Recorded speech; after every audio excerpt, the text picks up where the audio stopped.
This is Reverend William Holdipp of the Alma Mater. It is a pleasure to bring to you a message from the Word of God. This afternoon we'll be speaking from the book of Ecclesiastes, chapter 7, and verse 1. We want to speak on the topic, it is dying with a good name is better than being born into prosperity. Dying with a good name is better than being born into prosperity. Here in verse 1, Solomon gave us two parallel statements. In the first statement, the author stressed the value of a good name compared to the value of riches and prosperity. What did he mean by a good name? A person's name represents the individual's reputation and standing in the minds and eyes of others. This is based upon the strength of character he or she has displayed in daily life. It is who a person is on the inside. You see, precious ointment of fine perfume was a luxury usually reserved for those who had an abundance of financial resources. And for that reason, possessions of costly oils was a symbol of wealth and material prosperity. The average person seldom had the money to splurge on something so unessential, my friend, to daily needs. Do you remember when Mary of Bethany anointed the feet of Jesus with her fine perfume, according to John chapter 12, verse 1 to 8? The sacrifice she poured out upon Jesus was valued at a year's wages. Mary offered what was most likely her greatest financial asset to the Lord as a symbol of his worth and her devotion.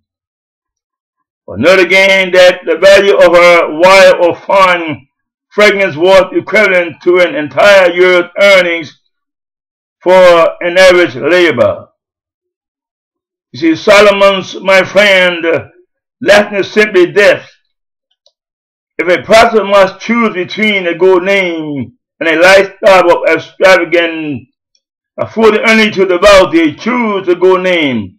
It is of greater value. Solomon's second statement is, at first, most perplexing. The day of a person's death is better than the day of a person's birth. Or put another way, the day of a person's life ends here on earth is better than the day it begins. Admittedly, this declaration sounds irrational. But if you meditate on the statement for just a minute, you too can conclude that for the Christian believer, death is indeed a promotion. For the believer, the day of one's death is a friend, not a foe. It is an occasion, my friend, for celebration. You see, the believer leaves this world and moves direct into the presence of the Lord, according to 2 Corinthians chapter 5, verse 8.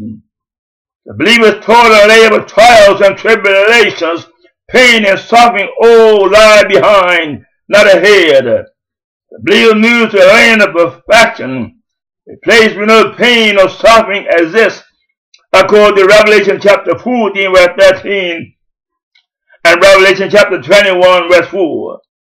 The believer sets free from the earthly body, the old nature that is prone to sin, according to 2 Corinthians chapter 5, verse 4, and Revelation and Romans chapter 7, verse 15 to 25.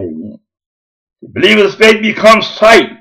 That is, what was once believed, but now seen is now greatly experienced, according to Hebrews chapter 11, verse 1, and 2 Corinthians chapter 5, verse 7. God bless you, and God be with you, is the prayer of our heart.